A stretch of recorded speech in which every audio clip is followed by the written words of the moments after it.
John Gregg is a philosophy professor who published a book a few years ago with the intriguing title, How William James Can Save Your Life. How many of you have spent much time with William James? I see just a few hands. All right.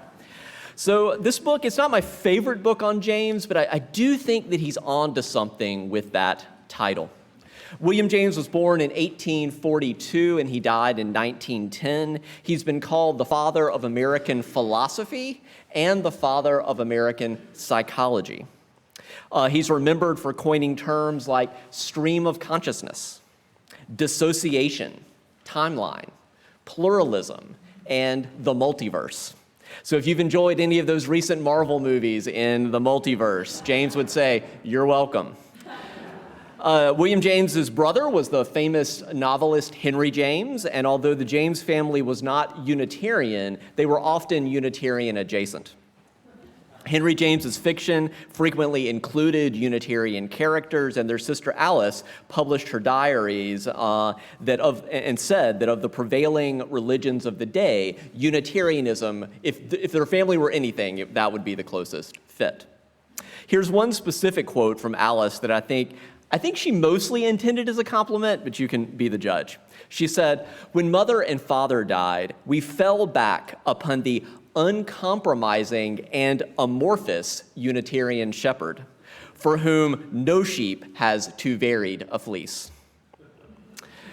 The family was also close to many prominent Unitarians, including Nathaniel Hawthorne, Henry Wadsworth Longfellow, Oliver Wendell Holmes, and Henry David Thoreau. And William James's godfather was none other than Ralph Waldo Emerson, who frequently spent the night at the Jameses' home. What I want to particularly draw your attention to is that William James's perhaps most enduring influence is a book he published in 1902 that's titled The Varieties of Religious Experience. His innovation was to challenge the field of religious studies, to focus less on the history of ancient religion and more on people's present-day religious experience. And also that, all that stuff that did or didn't happen a long time ago, he's like, it either probably did or didn't happen based on if you can experience it now. It wasn't like some magic time back then. We're still the same humans. James called for a move from second-hand religion, what other people tell you is true, to first-hand religion. What do you know is true because it has happened to you? Our UU First Source calls this direct experience of transcending mystery and wonder. We inherit that source most directly from our transcendentalist forebears, like James's godfather, Emerson.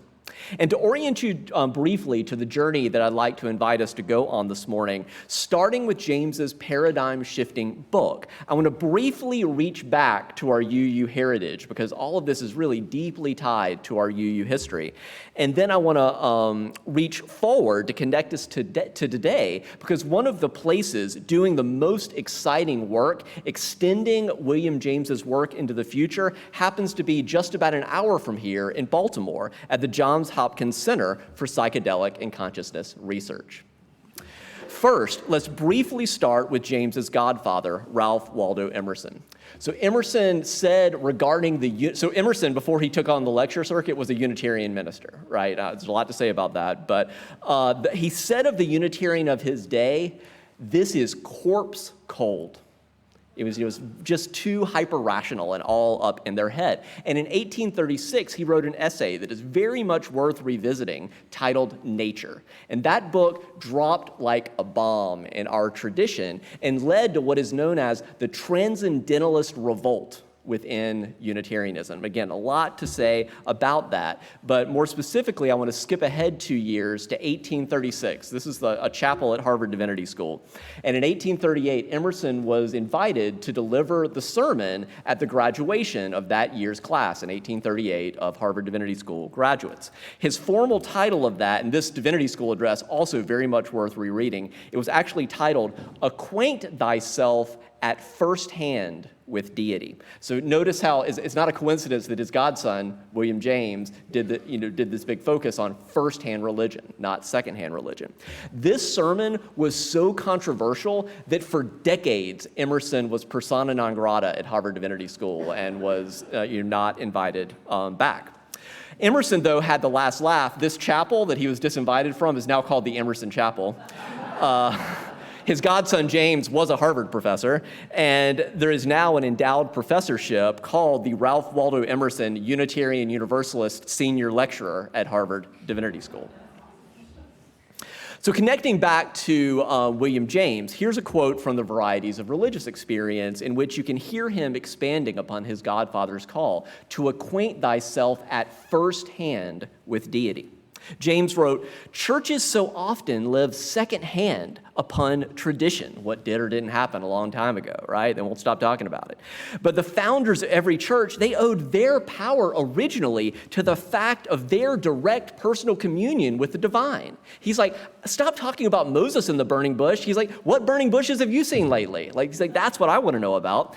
"I propose," he said, "to ignore the institutional branch of religion entirely." This was not popular. "To say nothing of the ecclesial organization, to consider as little as possible systematic theology and the ideas about the gods themselves. I want to confine myself to personal religion, pure and simple, what people know firsthand for themselves." In our current age, in which an increasing number of people identify as spiritual but not religious, this may seem pretty commonplace. In James's day, this was controversial stuff. And people were hungry for this approach. In the first year alone, James cleared $10,000 after expenses on this book. That's the equivalent of more than $300,000 today. He received more letters in response to this book than all his other books combined, and has remained continuously in print for more than a century. Although there's a lot to say about William James, I don't want to get lost in the history and fail to connect his legacy to the cutting-edge research being done today that he and the Transcendentalists and many others have helped inspire. To that end, I want to share with you some highlights from a very interesting book published recently by Oxford University Press that's titled, so James wrote The Varieties of Religious Experience. This is The Varieties of Spiritual Experience, 21st Century Research and Perspectives, that is explicitly extending and updating James for today. This book is co-authored by David Yaden, a professor at Johns Hopkins University Medical School, whose research is focused on the potential of psychedelics to create altered states of consciousness and how they can have positive long-term impacts, as well as by Andrew Newberg, who's a professor of integrative medicine at Thomas Johnson University in Philadelphia. So what do we mean when we talk about what William James called religious experience, what our UU First Source calls direct experience, and what many researchers today call spiritual experiences? As researchers at Johns Hopkins have started collecting data, building again on what James started more than a century ago, here's a chart showing the frequency with which people use certain words to describe these sorts of experiences. By far, the most common term is spiritual. Have you ever heard the term that religion is for people who are afraid of going to hell and spirituality is for people who have been through hell? Yeah, so I think that's part of it. Paranormal and religious are also somewhat frequently used. Less common synonyms include awe, transcendence, mystical, self-transcendent, peak, ecstatic, numinous for those who are fancy. As Hopkins researchers have sought to compare and classify these experiences, they've created something they call the Mystical Experiences Questionnaire, in which they have a scale and you rate your experience on each of these 4 lines. These are 4 factors that tend to be cross-culturally common for these sorts of experiences. So unity, an experience of oneness with reality. Ecstasy, a feeling of heightened positive mood. Timelessness, a dropping away of your usual sense of space and time. And ineffability, even as people try to language this stuff, there's ultimately a sense that it can't fully be described adequately in mere words. It may also help to briefly share 3 representative examples. There's so much to talk about here, but I'll give you just 3 attempts to describe the ultimately ineffable. Let's start with a report from William James's The Varieties of Religious Experience. The experiencer said, quote, "I felt myself at one with the grass, the trees, the birds, insects, everything in nature." That's the unity part, right? "I exulted That's the ecstasy part. I exalted in the mere fact of existence and being a part of it all. I knew so well the satisfaction of losing self. That's that loss of normal sense of space and time, and a perception of supreme power and love. Be sure not to miss that last part about a perception of supreme power and love. This person was raised in a Christian tradition and brought that lens to interpret it through their experience through a theistic theological lens of being absorbed in the presence of God. But keeping that in mind, let's consider a second experience, this time from Alan Watts. He's a 20th century popularizer of Eastern religious traditions. Watts had a similar experience to this one, but he interpreted it more through a Buddhist perspective, because that was his background. These experiences are kind of co-constructed from what we bring to them. He said, quote, "I lost the boundary of my physical body." That's that loss of space and time. "I had my skin, of course, but I felt like I was at the center of the cosmos." That's that unity piece. "I spoke, but my words had lost their meaning." That's the ineffability piece. Now, ecstasy is not explicit in Watts's short quote, but we know that he felt it because he published a whole book about it later titled "The Joyous Cosmology: Adventures in the Chemistry of Consciousness." Here's one more point of comparison from Dr. Jill Bolte Taylor, who had a similar experience, but she interprets the same sort of experience, but from a secular, scientific perspective. She's a Harvard neuroscientist. She said, "I could no longer discern the physical boundaries of where I began and where I ended. I sensed the composition of my being as being fluid rather than solid. I no longer perceived myself as a whole object, separate from everything else." Again, there's that loss of space and time and a sense of unity. Have you seen her TED Talk, My Stroke of Insight? Really, really worth 20 minutes of your time at some point. Really, really interesting. She's a Harvard neuroscientist who had a stroke that triggered a mystical experience, so she brings all of this neuroscientific training to interpreting. William James noted similar interpretive divergences, of how different people interpret the same sorts of experiences in his own day. And his caution was to hold metaphysical speculation lightly about what larger reality spiritual experiences may or may not reveal. For the most part, I think he thought rightly, that's just ultimately above our pay grade. Instead, he encouraged us not to miss that these experiences can have profound and life-changing ramifications regardless of whether we can be certain about their ultimate meaning and origin. Ultimately, as a philosophical pragmatist, and this goes back to him being the sort of father of American philosophy, he used to say it is often wiser to focus less on the roots, the origin of spiritual experiences, less on the roots and more on the fruits. More on the outcomes of how these experiences do or do not result in long-term changes.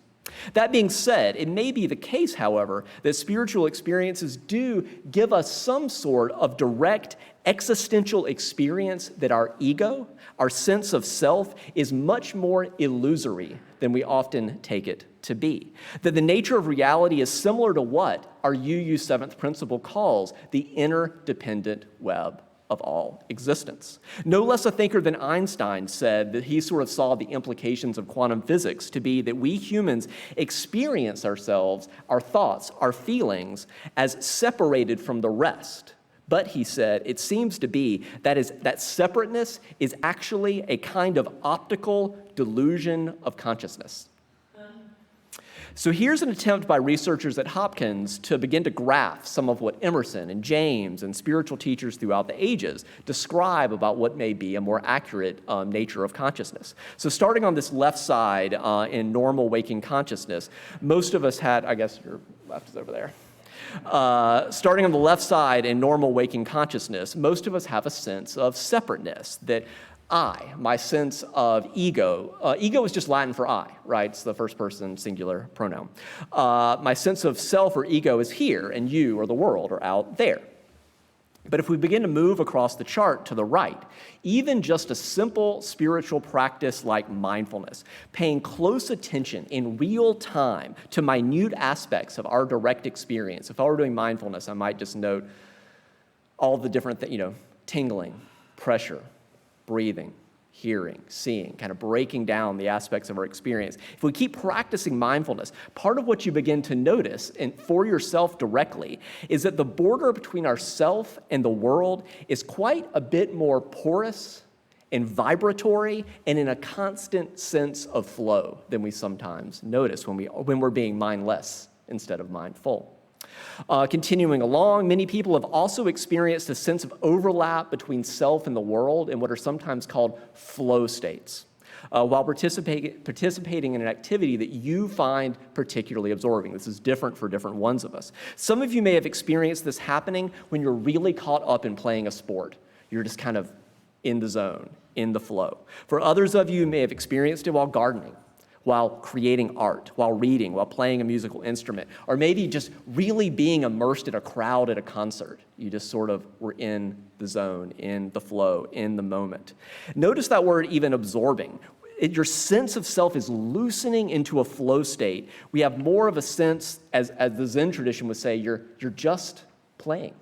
You're just being. You're just doing. You're just creating, or creativity is channeling through you. You may have also noticed this sort of dropping of self through a sense of awe. Have you ever suddenly turned a corner and seen something so breathtakingly beautiful or mind-blowingly amazing that even just for an instant, it lifted you out of your sense of self? Have you ever seen Indiana Jones and the Last Crusade? So when I was in Jordan and we turned that corner and saw the real temple, I was just like, it was just incredible. Or I can think about, I was hiking on the Pacific Coast Trail in Oregon, Pacific Crest Trail, and I got up to use the bathroom in the middle of the night. And instead of seeing like 27 stars like we see here, I saw like 27,000 stars. I almost fell over. You know, it was so amazing.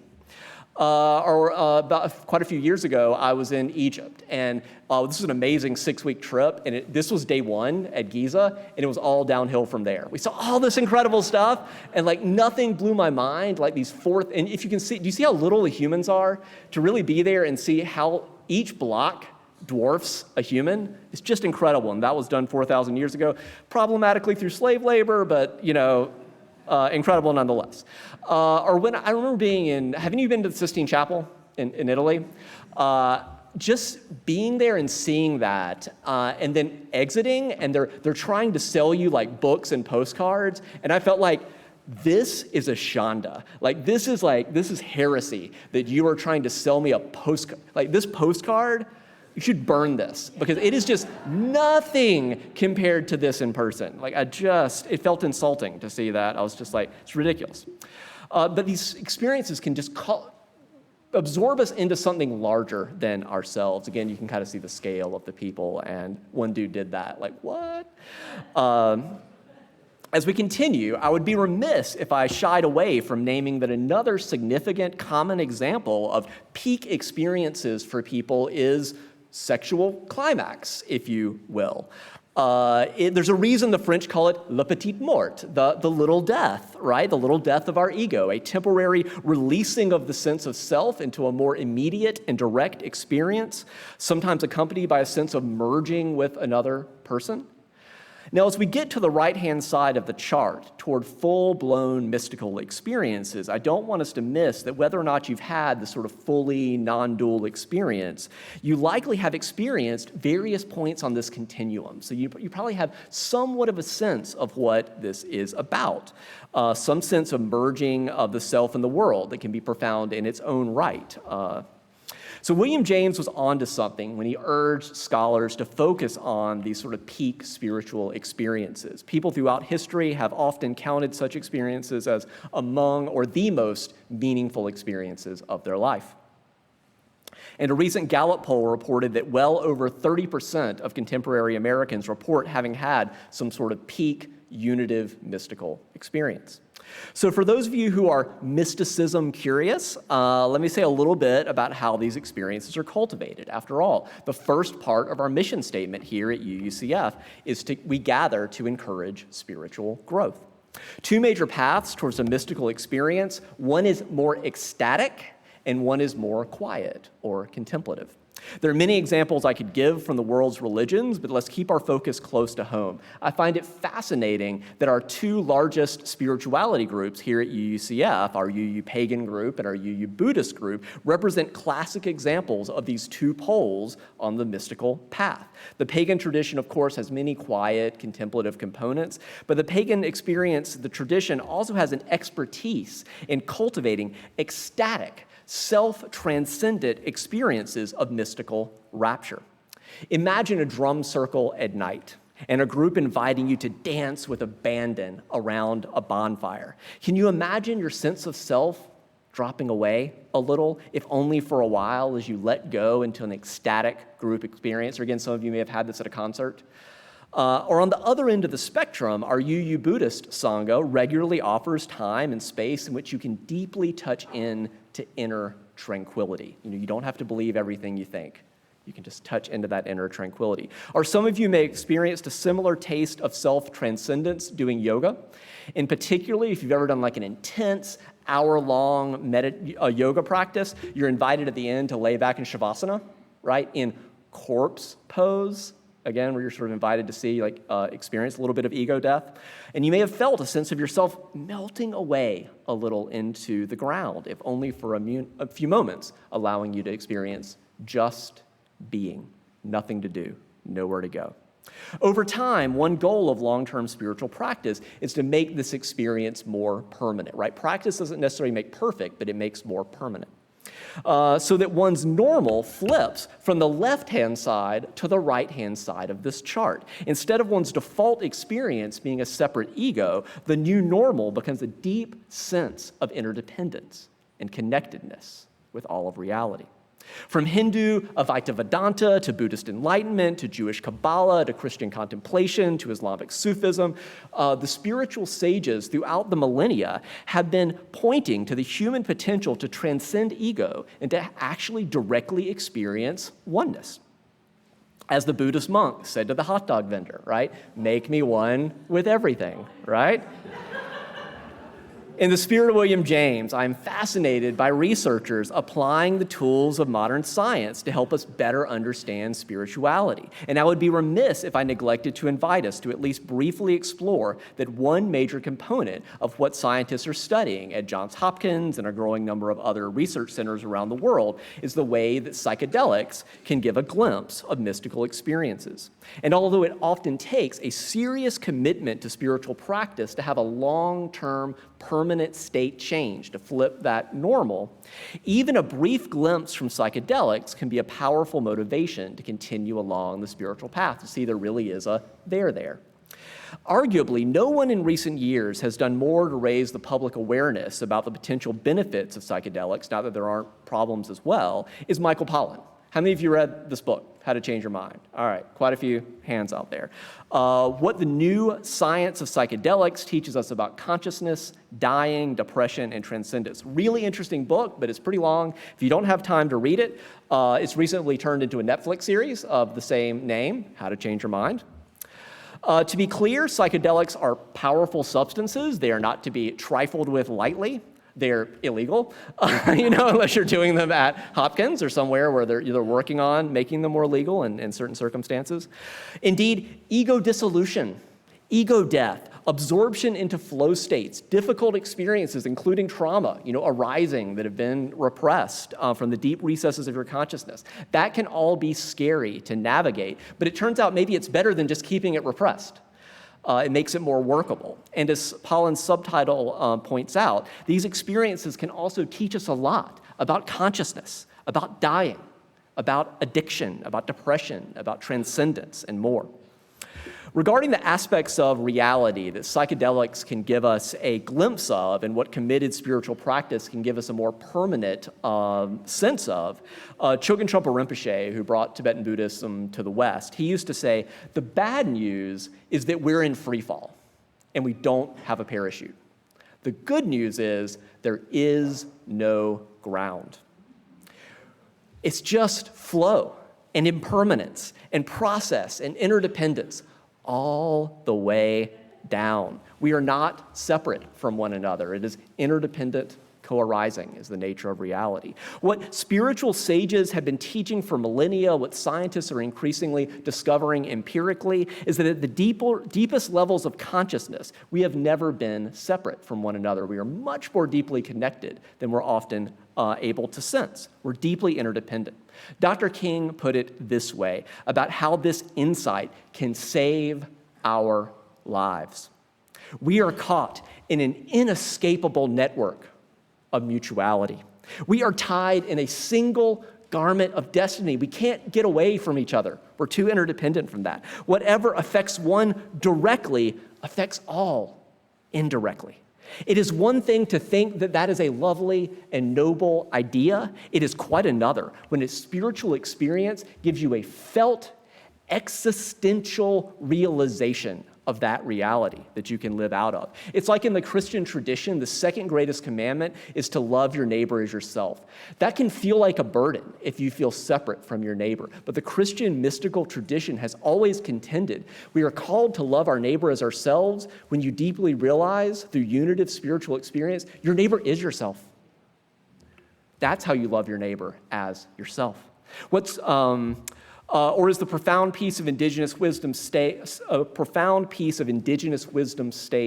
if you have come here to help me, you are wasting your time. If you're separate from me and you want to deign to help me.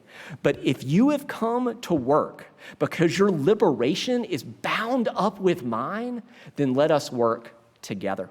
Truly realizing our interdependence at a deep existential level can make all the difference in the world.